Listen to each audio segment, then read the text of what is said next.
Hey everyone, welcome back to another episode of the Book More Show. Stuart Bell here, and super excited because we've got another guest interview with one of our authors. Lloyd, obviously I'd seen go through the process, but we didn't get a chance to talk previously, but he really popped up on the radar talking about some outcomes afterwards. So I'm super excited to be able to share that with you.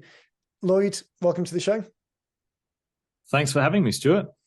Pleasure, buddy, pleasure. So like I say, I don't think we got to talk at all beforehand. You kind of passed through the process pretty smoothly, which on the one hand is a shame because we didn't get to talk, but on another hand is good because it proves that the process is working. Let's start off by giving people a bit of a background, because you've got a pretty interesting history in the company that the services that you guys offer is pretty unique. Thank you. in specifically what you're doing. Yeah, so my business is called Virtual Do. So that's Virtual DOO. DOO stands for Director of Operations. So virtualdo.com is the site. We provide Director of Operations as a service, and it's fractional. So we help busy business owners get out of the day-to-day operations. And one option for them is that they might hire a full-time staff member, but another option is they might come to us.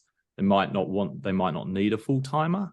They can pay us month to month. They don't need to give us any equity. And our objective is to make it a team-run business. We can be there as a transitional phase, help them build and put rhythms into the team. And so, yeah, that's the whole concept of this business. We're focusing on helping overwhelmed business owners get out of the daily operations. And so that was really the inspiration for this book. Super interesting, because you've heard lots of people talk about like fractional, not CPAs, fractional CFOs, that type of thing. But you're the first person I've come across looking at the fractional operations model.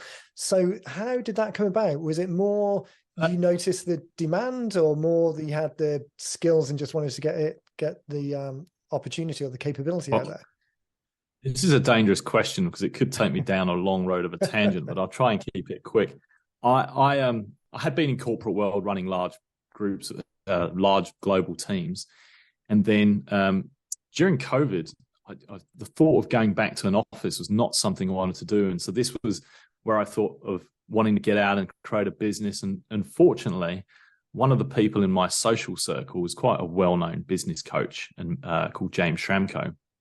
I had a conversation with him one day. And I said, I want to start a business. I want to go out into the virtual world. I don't want to go to an office. There must be an opportunity for this. And he said, well, what are your skills? And I said, well, managing teams of people, projects and operations, process improvement, that kind of thing. And he said, you sound like an integrator. Now, my background was technical. So when I heard the word integrator, I thought, that does sound like a technical role, but in the US, this term is used much more and to sound like a COO or as I use the term, Director of Operations. So he said to me, there's a book by Gino Wickman called Rocket Fuel, and it describes this interaction between the visionary or the founder and the integrator and the COO, and puts some rules together of how they should interact, but also makes it very clear to you which type of character you might be. Right. So I said, that's it. So I read this book and I thought, I am an integrator. There's an opportunity here. And so through conversation with James, the idea of fractional integration, there seems to be an area of opportunity. I don't see much of it. Fractional integration does exist.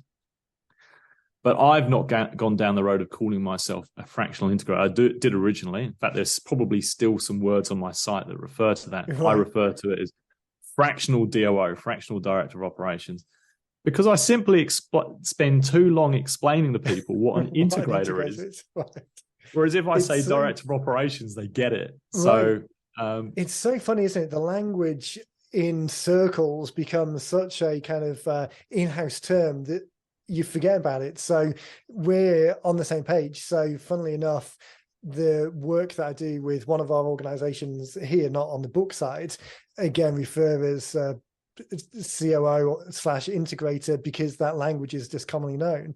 But when I think back to my corporate IT past in the UK, not a term that comes around at all. But reading Rocket Fuel, I mean, it is it hits the nail on the head and completely resonates with the type of work that we do and the challenges that faces, and the gap that the visionaries have in not necessarily even realizing that world exists. So to be able to bridge that conversation, and I guess for your clients, take some of those lessons from the book, but bridge it into director of operations language, must streamline the process in explaining, if not the actual term. Absolutely. I mean, I was inspired by that book. But just if I get too much in the term of integrator, it loses people, particularly Australia and UK audiences, because people hear that word and they think that's a technical role, and they know my background originally was technical. Before I started managing people and teams, I was a programmer in early years, and so they think, I must be doing something technical with this term.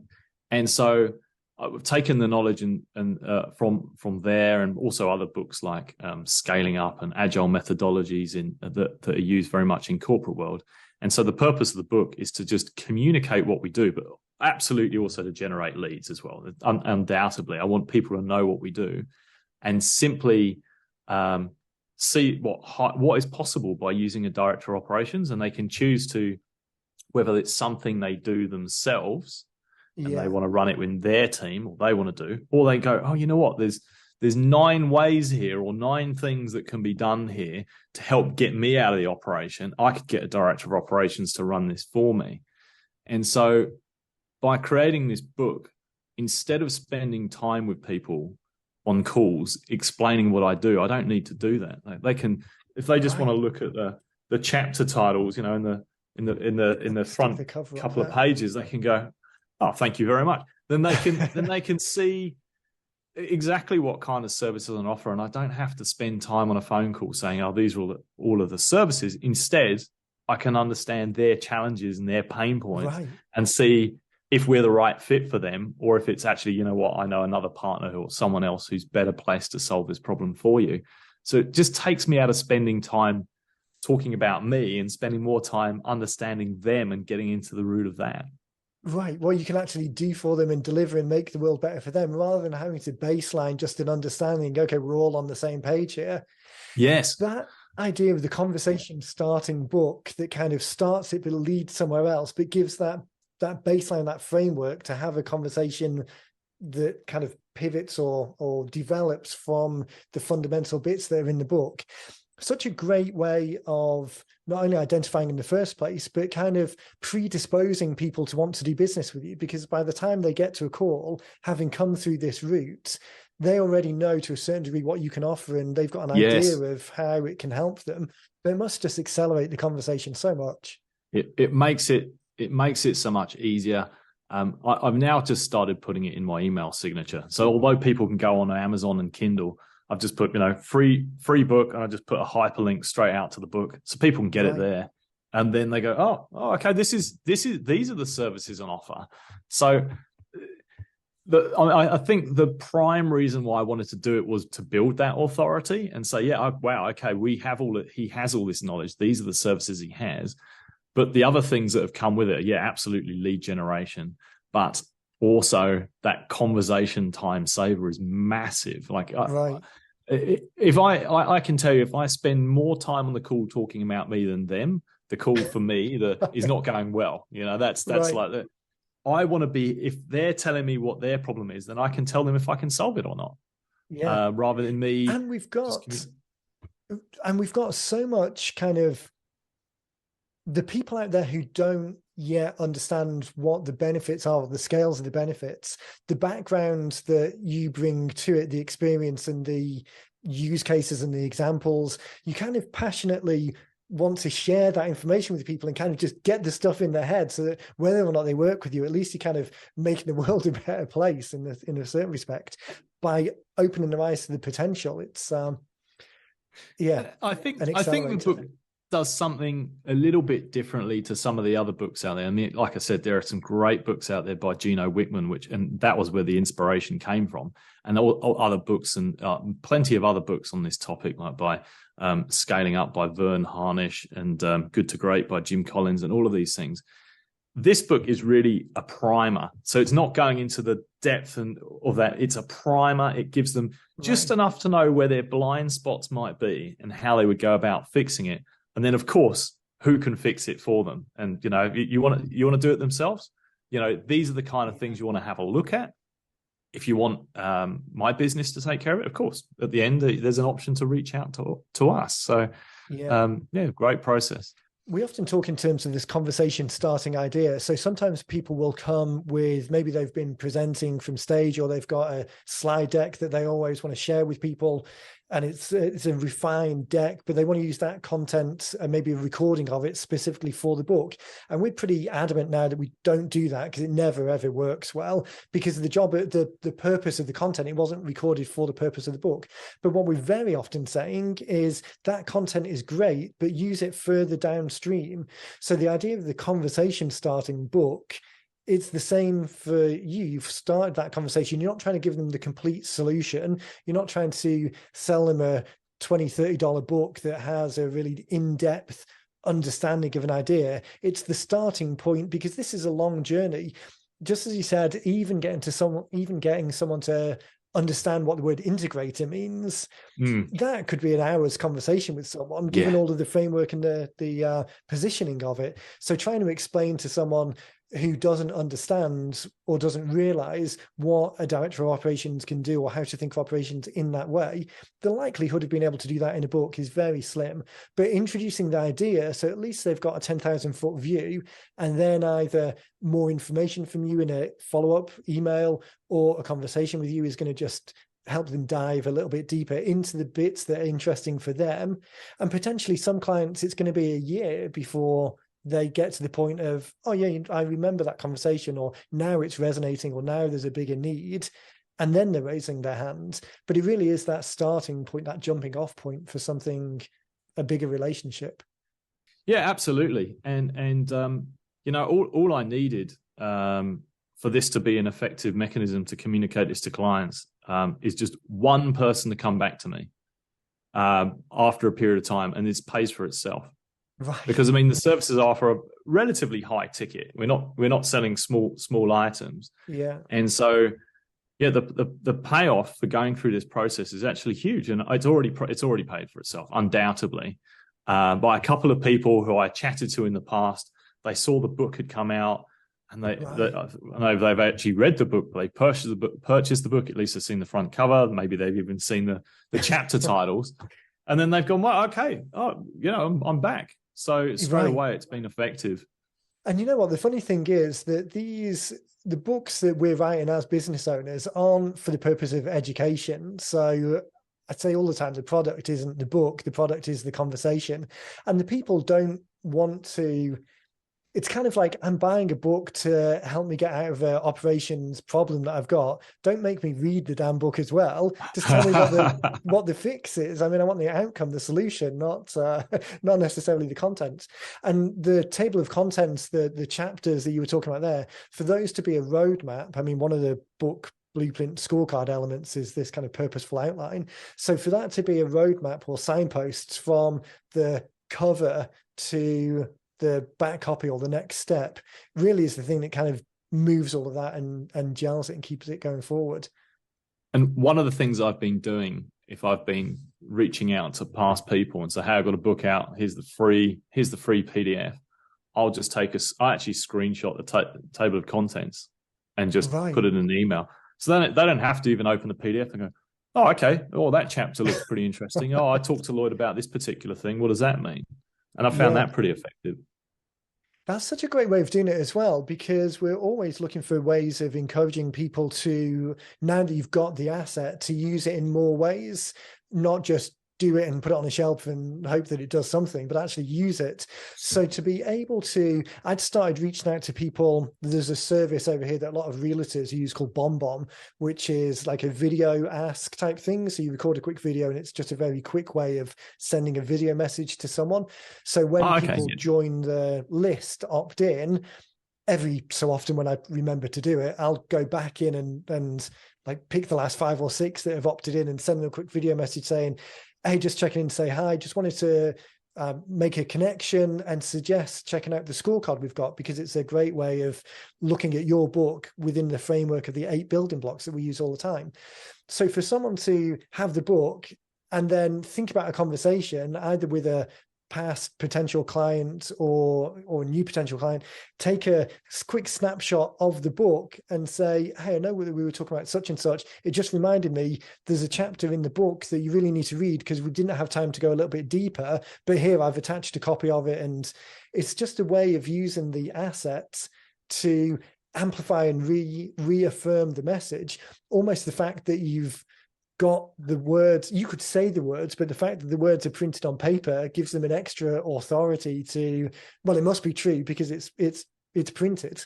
It's kind of telegraph something. I'm trying to find the easiest possible way, minimal effort for them, so that they can see what we can do. So just by putting a screenshot in an email, they don't even have to download the PDF. They don't have to scroll down. They go, oh, okay, this is what's in here.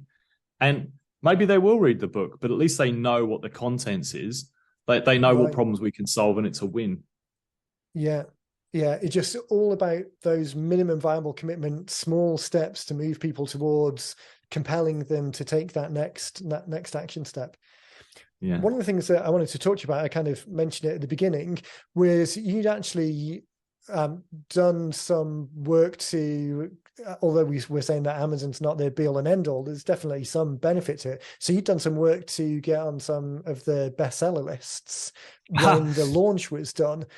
How orchestrated was that, or how coincidental was it? Well, do you know what? It wasn't, from my side, I had no idea it was going to make it up to the bestseller list. There was no paid service involved.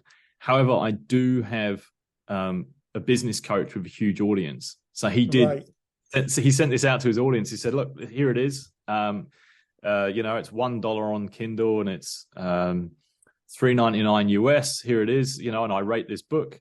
And then I did a 1 week promotion a week or two later where I just made the Kindle version $0 for a week, which you can do. And so that really gave me a big bump there and getting some. So did you have any list yourself, or was it the list element of it was mainly via James's audience? It was James's audience. And I mean, of course I put it out on my socials too. So, a lot of people thought, oh, wow, is he going to be flying around in a private jet now? He's got a best-selling book out. I don't know. Everyone's assumption that authors make all their money from book sales. And like you're saying, when you jumped on, I mean, when you think about the even if you price the book, so in that peak period, obviously it was a discounted price, which kind of encourages more lowers the barrier to entry. Even if you were charging $10 a book, by the time Amazon's taken their cut, I mean, we're probably down to 6, if that, 4 maybe. And then by the time you add in some other costs, compare that with one client. I mean, for the majority of people listening to this, I think are going to be service business owners, where just the lifetime value of one client is more than all of the book sales for all of eternity. Absolutely right. And I mean, I put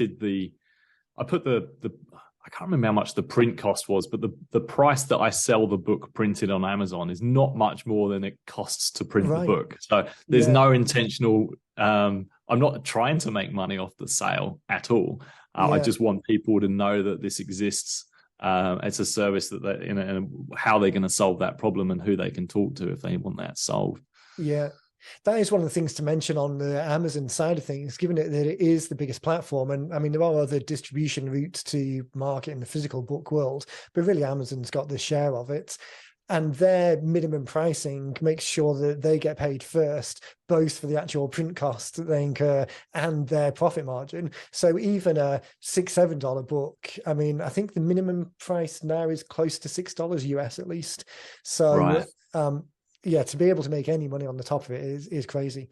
But circling back to the bestseller. So I was around at Dean's house when I was in Florida last. We were dialed into the Genius Network event, and they had one of the big publishers was talking there, because in that world, there's a number of people who are writing like the more traditional bestseller book through a publisher. And he was saying something interesting. So I think it was around 1,000. If you get 1,000 reviews, or don't know, everyone listening, don't quote me on this, but it was something around any book that gets 1,000 written reviews that are broadly positive is going to be the top of their category for a relatively sustained period of time. So it's actually quite a small. It's a small amount of effort to move the needle, but the effort isn't zero. So anyone who's thinking about kind of orchestrating that a little bit, whether you've got opportunity to leverage someone else's audience where you've got a strong relationship there, or you can orchestrate your own audience into movement within a short period of time, the idea that a book reaches the top of a category, and within the categories, there's a number of subcategories, and then there's region categories as well. It is something that is orchestratable with a little bit of work and pre-planning. Mike Mack is another author in Canada who does this pretty well. So he's got a reasonably good sized audience himself, and he's very engaged in LinkedIn.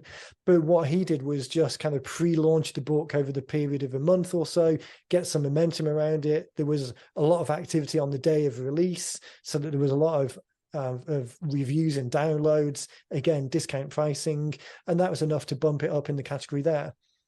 I think as people are writing, I certainly wouldn't let the kind of bestseller list tail wag the dog, as it were, but picking the category that isn't maybe the top tier business book category in North America, which is obviously going to be pretty competitive.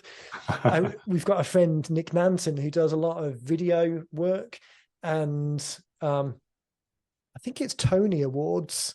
It's either Tonys or Emmys, I forget which. But they'll do a lot of work to get documentaries into those film categories, because a lot of those categories are an award given within this subcategory, but also within this region. So it will be like the winner of this subcategory in East Texas. So it's relatively distributed all the way down the chain. So it's still at a top level. People have this accolade, but actually the machinations to get it, it's a game that you can win. Well, I was excited to see it bump up all the way up to number 2 in business management, but I can't say it stayed at number 2. I mean, business management, if you look at the other people who are in that category, they're absolute giants. So I've got a great screenshot of it in the bestsellers at number 2 in business management. But And once it's there, it's there. I mean, when you put the words number 2 in business management in Australia, no one goes in and digs around and says, well, for how long, or compared with what, or, I mean, once it's there, it's there. And it's an interesting insight that velocity has an impact in it as well. It's not just kind of numerical rankings or ratings. Do you know if people were buying it and leaving a review as well, or was it just on the velocity of purchases? I think it was velocity, because it was how quickly it got there. They couldn't have bought it and finished it the same. Well, they could. It's it's not a long book, but I don't think they did. I've had a few reviews now, but nowhere near compared to the amount of purchases of the book. Right. So I think it's really super interesting insight that velocity plays a role. Absolutely. And if it's something that you're super interested in for whatever reason, it is something that is winnable and achievable without the traditional overheads that you might think was necessary. If you have someone, if you yourself have that kind of audience, or you're in a network where you can publish to that network, then absolutely it's possible. So it was effective. It certainly got the book out, and it got the result. I was very pleased with the result. I was given to get it up that far, that quick, get that exposure, and get the conversation started.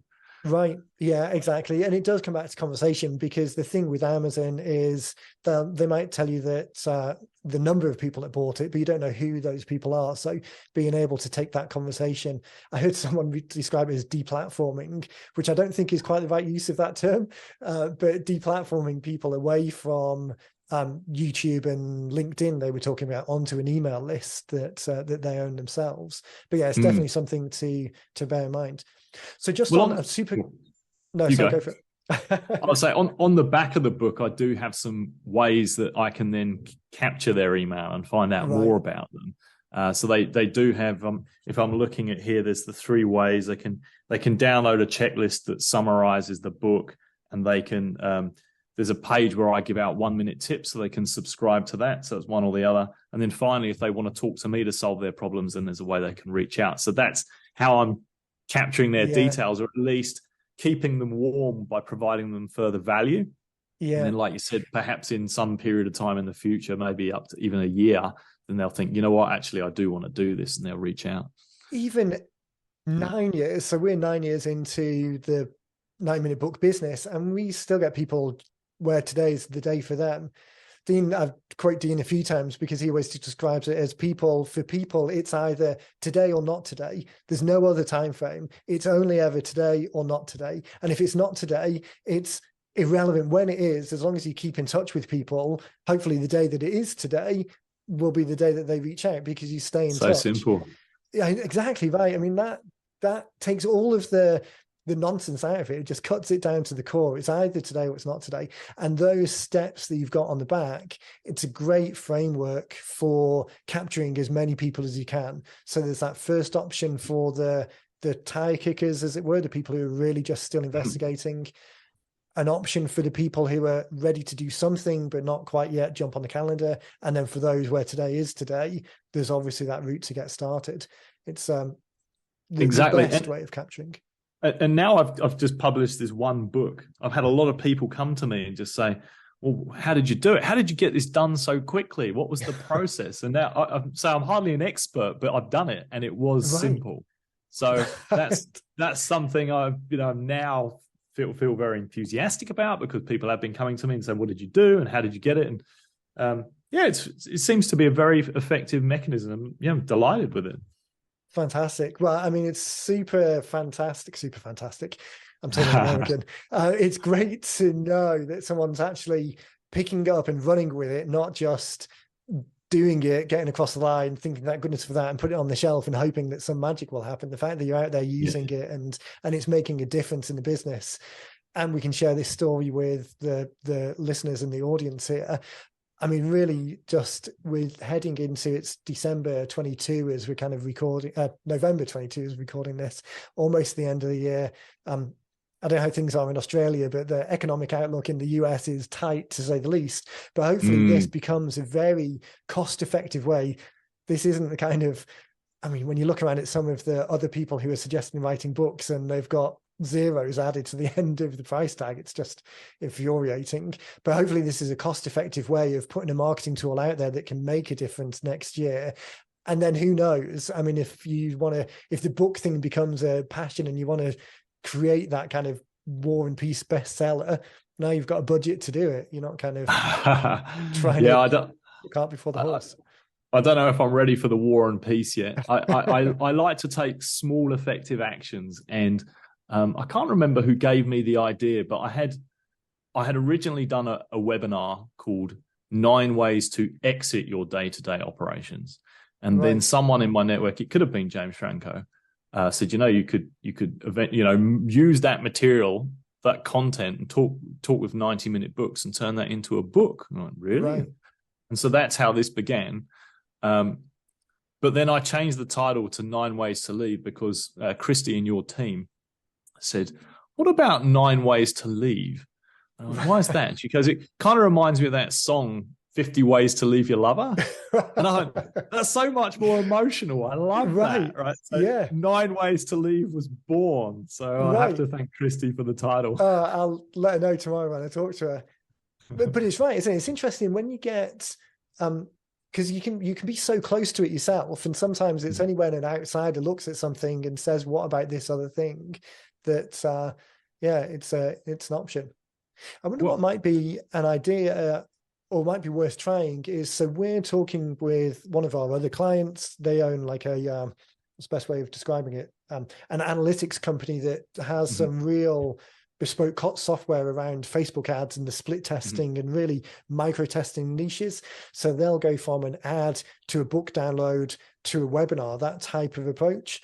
So I wonder if in your follow-up funnel, there is still a place for that original recorded webinar as a conversion tool. So not a top of the funnel piece, but a mid funnel piece to kind of for those who are more interested, or even just to the list, do a broadcast saying, hey, we've got the next webinars coming up and join. And so much of the content will be familiar that it might be an evidence piece to move them across the line.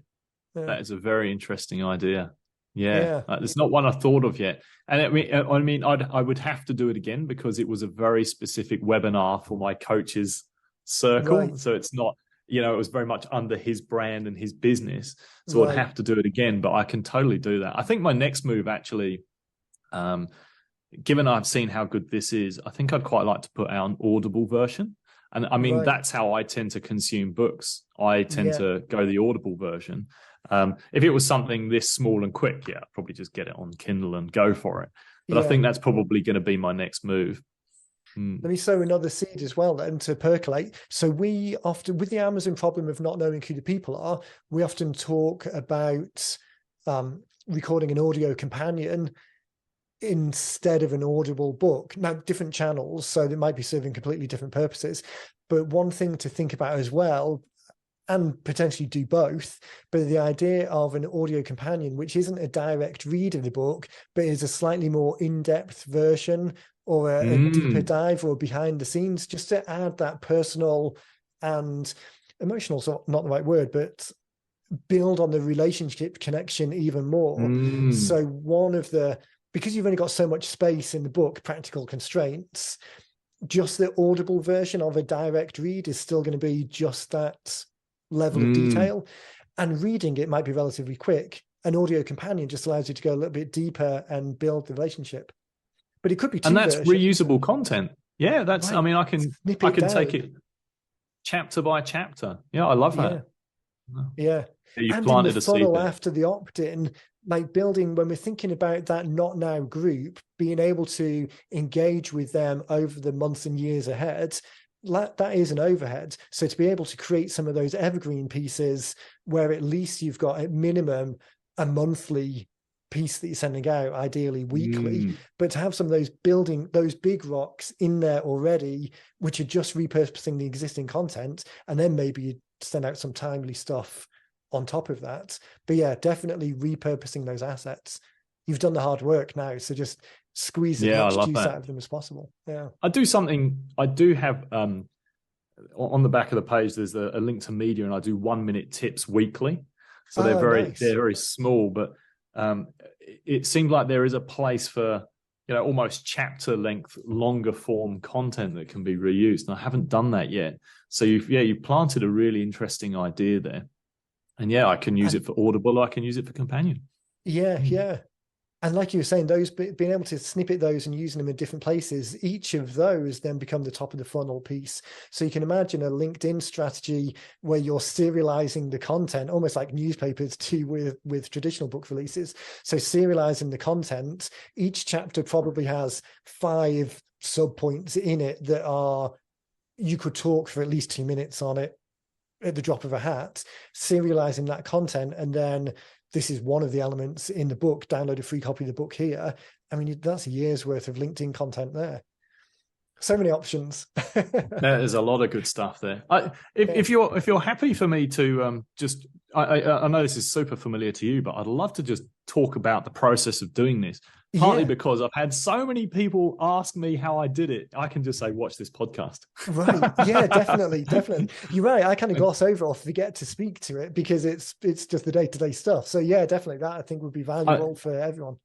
And you can correct me if I've missed any of the steps, but how I remember this started was I had an interview, I would say a question and answer session on what my goals were with the book. And so for me, absolutely, I've talked about building authority, lead generation, and being able to save time in calls by not having to go through and explain what an integrator is, as now I say director of operations. So that was the first piece. And so just so the person I'm going to be working with, who's going to be caretaking me through this process, understands what my objectives are and then sets the scene of how we go forward.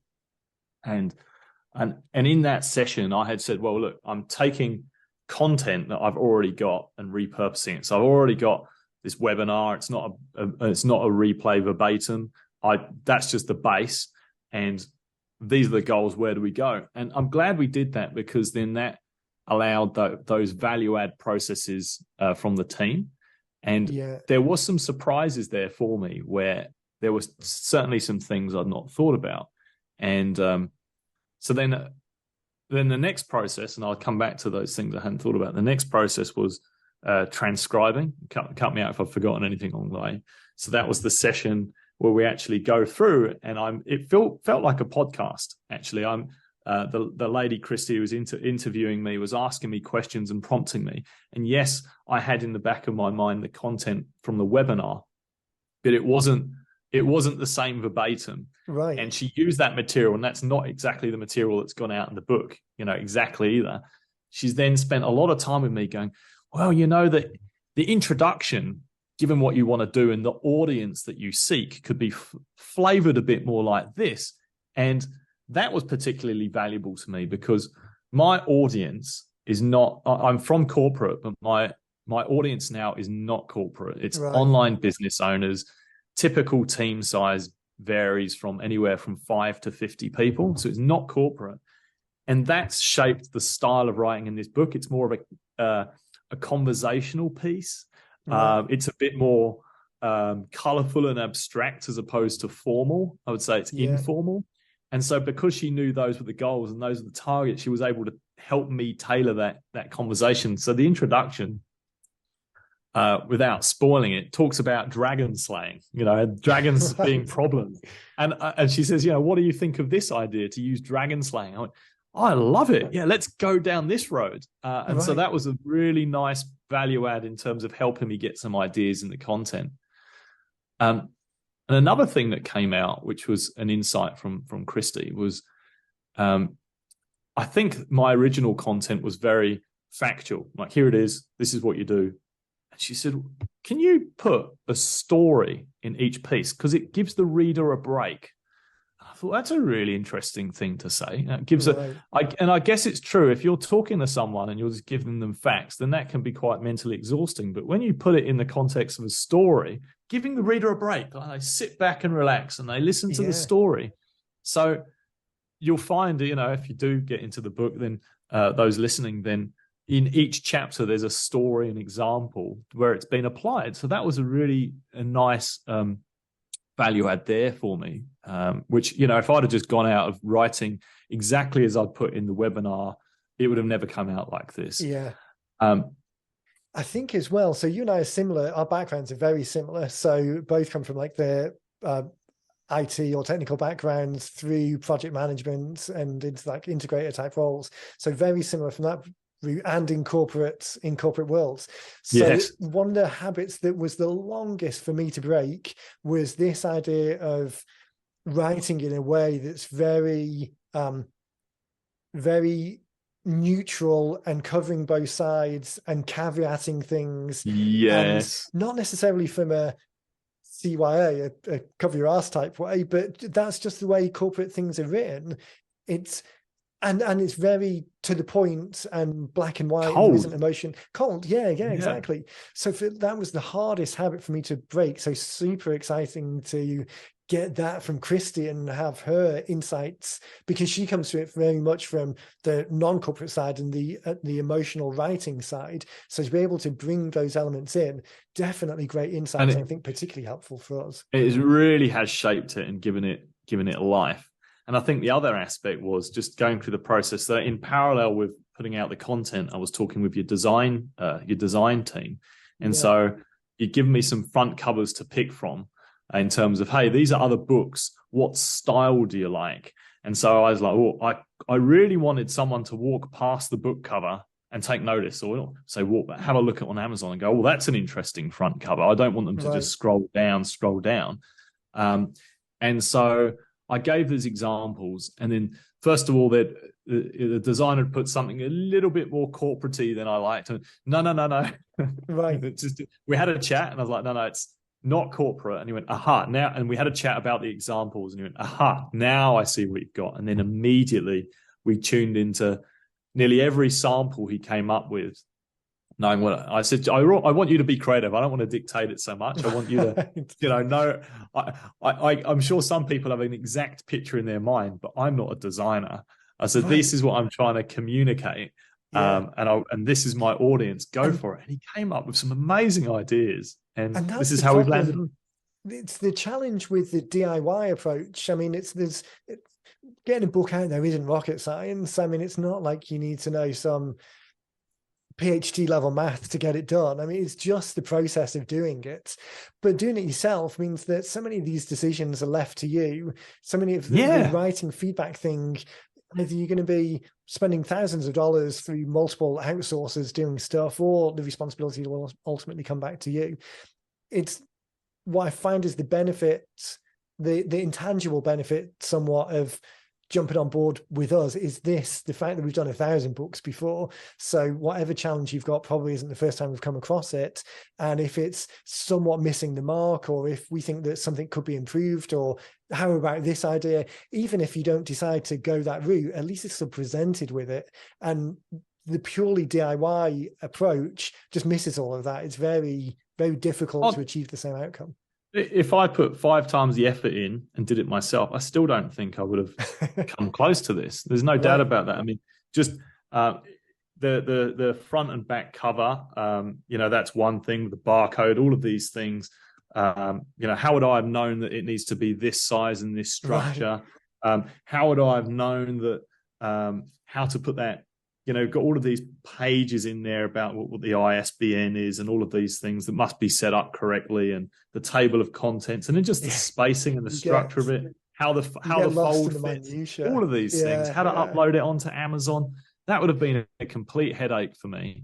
It's funny because we remind people not to underestimate their knowledge, because you as a business owner, you're in your business day in, day out. So some of the things that customers might be very interested in, you'll just not even think about because it's second nature. You kind of gloss over it, get more in the weeds of stuff and think that's the talking point. But the high level, the basic, the one-on-one stuff, that's the introductory conversation for most people. And we're just as much a victim of it as everyone else. I mean, like you say, just purely the production side of it, I mean, that could be 5 books and a year's worth of podcasts just to talk about the production side on the absolutely. DIY. I mean, it's small things like if I looked at this piece of paper that folds around the book, right?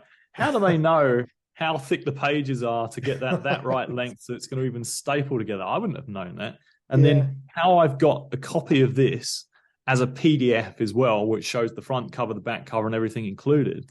That's super valuable to me too. Yeah. So there's no way. Actually, it's something that we do intentionally. So we never, you'll hear me sometimes kind of rap people on the knuckles if they ever use the word ebook, because I always say to people, why are you calling it an ebook? That's just devaluing the term. It's a digital copy of the book.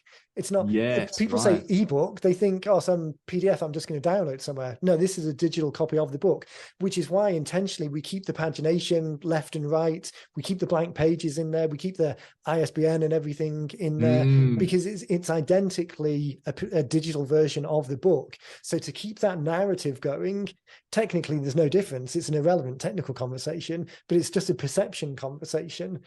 All little things like that. It's just the small steps that move the needle. Yeah, I'm very, very, very happy with the process. And if I come up with another book, I'm sure I'll be heading out talking to the folks at 90-Minute Books. For now, I'm just answering the questions for all the people coming to me and saying, "How did you get this book out so fast? What was the process?" And I'm saying, "Well, now you got a podcast to these guys. Watch the podcast."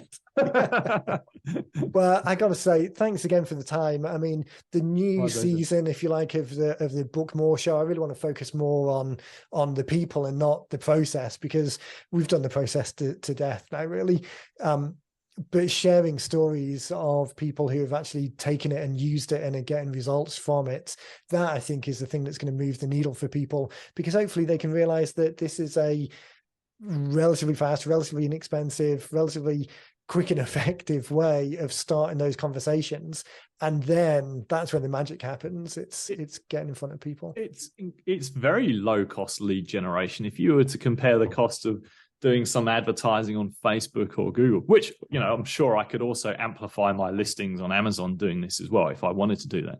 But just to have the book and publish it to your network, hugely valuable and not expensive at all. Yeah. Well, fantastic. I'll tell you what, we'll have to jump back on a call in the early part of next year and see how things are going. It'd be great to check back in. In the meantime, what's a good place for people to find more Lloyd? Oh, great. Yeah. So two ways. You can either email me, that's Lloyd at Virtual Do. So Lloyd is LLOYD at Virtual Do, one word, DOO.com. Or just hit my website, virtualdo.com.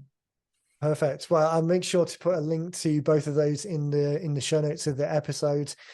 So with that, thanks again for your time. Everyone, thanks for listening. I got a ton of value from this, and certainly going to take some insights in the upcoming book blueprint scorecard launch that we're going to officially do as well. Kind of jump on the opportunity to do things more officially, not only to get the book out there more widely, but also as examples. So just as Lloyd's done, use this as an example to share with you guys. So Lloyd, thank you. We'll check back in with you soon, Thanks so much, Stuart. and we'll speak soon. Speak soon. Thank you.